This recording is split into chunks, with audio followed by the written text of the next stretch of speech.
traders, and welcome to the market opening preview, October 28th, 2014, on a Tuesday, right in our trading week. Traders, this is brought to you through FXCL Excellence in Trading. Traders coming to you live from Pattaya, Thailand. Another beautiful blue skies, white sandy beaches, a lot of people walking up and down the beach this morning. Water looks beautiful.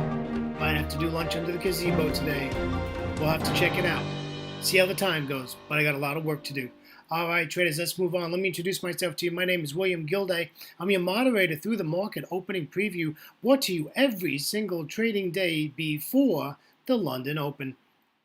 Traders, I started trading in the year of 2006 and 2008. I retired from a wonderful career in the public safety department out of the great state of Florida. Traders, when I took a vacation to Thailand for 3 months. Well, traders, I'm still here, and it's 2014. Guess I'm still on vacation, but I'm having a great time. Traders, I trade the Forex market every single day. Doesn't mean I'm necessarily in a trade every day, but I am at the charts, and I am watching the markets and listening to fundamentals and just waiting for that opportunity to come my way. Traders, let's get the legal stuff out of the way. Forex trading has a large potential of rewards, but also a large potential of risks. You must be aware of the risks and be willing to accept them in order to invest in the Forex markets. Traders, most of all, do not trade with money you cannot afford to lose. Traders, always remember that past performance of any trading system or methodology is not necessarily indicative of future results. All right, traders, let's move over to the news and commentary. I guess the biggest commentary to make is that Europe changed its times this week and caught me off by surprise yesterday. Wasn't prepared for that. Normally, you get like a week notice. You hear it in the news and stuff. Boy, they kept this one secret. Just so you know, the United States changes their times this coming weekend, November 2nd. Let's go over and take a look at what kind of news we got coming up in the London session. Basically, I don't see anything high impact in the London session. We have everything is low impact in the London session. We don't have anything until the New York session. Now, remember, traders, the New York session is still on daylight savings time. They will go back to standard time on November 2nd. So, in the New York session, an hour before the stock market opens, we have core durable goods month-on-month high impact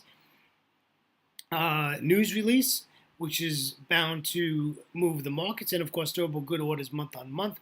That is a medium impact news event.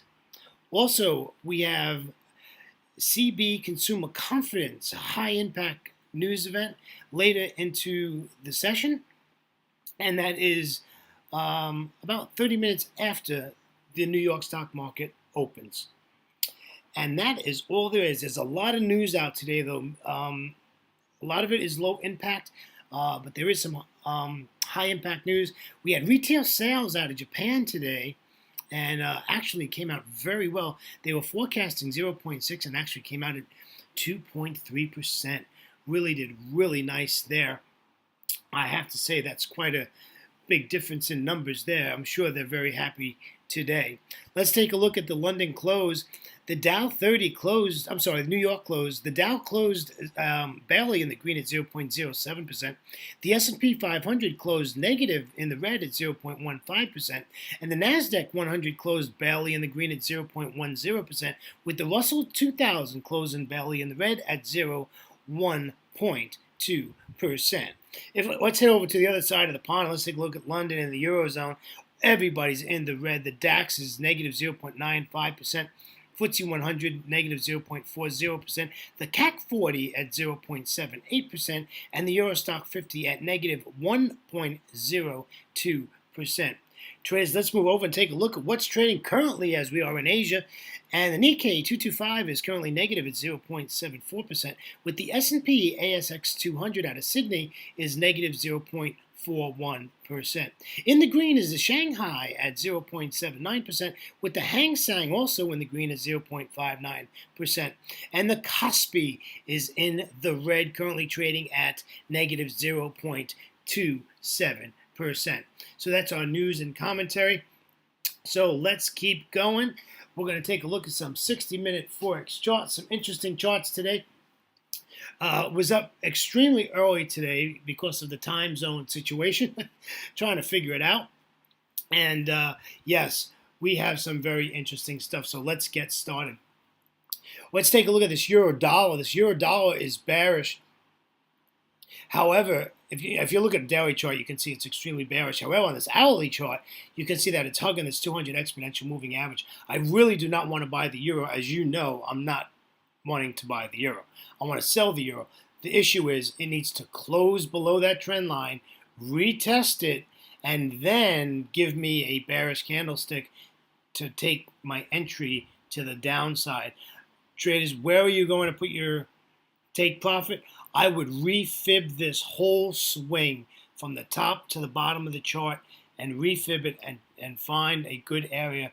And it looks like that 2640 area looks like a great place to take profit. But we're looking to sell the euro dollar. The trade worked yesterday, but really took a long time, and there was not a lot of pips. In fact, you probably just got out break even. All right, let's take a look at another challenge. Here's the pound dollar. Again, if you take a look at the daily chart, it's extremely bearish. Here you can see where it's above the 200 exponential moving average. It's come back down to this trend line. And you can, now we're coming up to the 6100 psychological area. That's a major, major point where this can bounce, traders, and head right back up again. So don't get fooled by that. So if you take the trade from the trend line, just keep that in mind that 5 pips away you have 6100. Myself, I would not even touch it. If it breaks that trend line to the upside, let it do the same thing. Let it go up, let it retest, and then I would think I would wait for it to take out that blue candle with that wick where I just started the trend line and take it from there.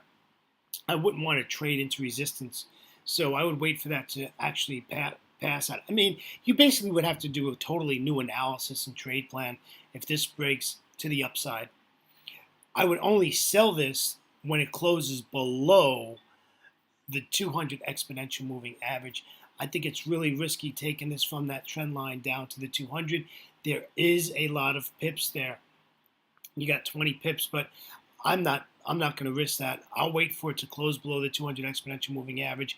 Look at the daily chart. The daily chart is absolutely at support, and it's bearish and ugly, to be honest with you. All right, talking about ugly, let's take a look at a really ugly chart. Here is our Aussie dollar. Look at this. Don't quit your day job and show your family this chart and say, hey, I'm a Forex trader. This is a mess right here. Take a look left of the chart, my friends. This is all over the place. There is no trend here. It's sideways. It's ugly. It's nasty. Wait for the pullback to the 38.2 or the 50% at 8,800. To me, sounds like a good idea. And then take it back up. I would be bullish on the Aussie dollar because it's above the 200 exponential moving average. But this is just an ugly, ugly chart. There's really nothing going on here. Now, every time I say this, this trade ends up working out, and I look like a fool the next day. But, I'm bullish on this as long as it stays above the 200 exponential moving average, and it's far away from that. That 200 is at 0.8780, so it's quite a ways away from that. So I wouldn't do anything until something gives us some direction here. This is sideways. It's ugly, and I'd stay away at least till the London Open, if not maybe an hour or 2 hours into the London Open, and see if we can get some sort of a trade there. All right, let's move over to the Euro Aussie. One of my favorite pairs to trade.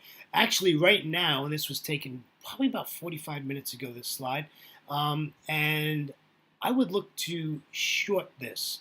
And believe it or not, we're really at the area to short it.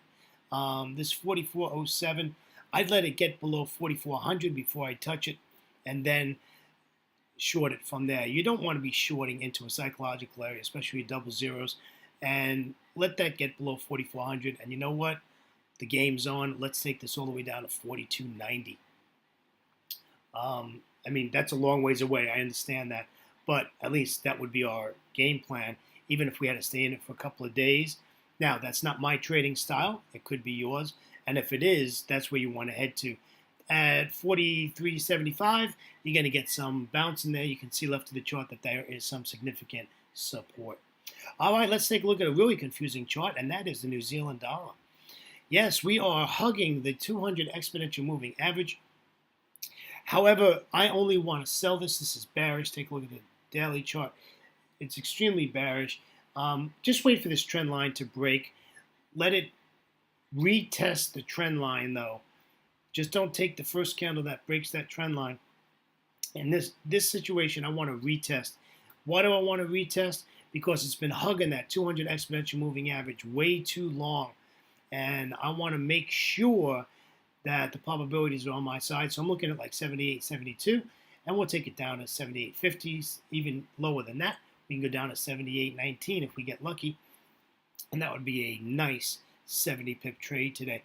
Boy, that would be the way to start the week, wouldn't you say? All right, traders, I have no idea why, but guess I made a mistake. Because I have the New Zealand dollar on here twice. So let's keep going. Traders, on behalf of myself, William Gilday, and our great friends at FXCL Excellence in Trading, I'd like to thank you for joining me today on a Tuesday. Traders, you have yourself a great trading day. Coming to you live from Pattaya, Thailand with sunny skies and white sandy beaches. Oh, man, I'm tempted for lunch under the gazebo today, but unfortunately, I have a lot of work to do today, and it's going to be a busy one. All right, traders, you take care. Have a great trading day, and we'll see you tomorrow before the London Open. Traders, always remember, it's better to trade smart than trade hard. Take care, traders, and bye-bye for now. See ya.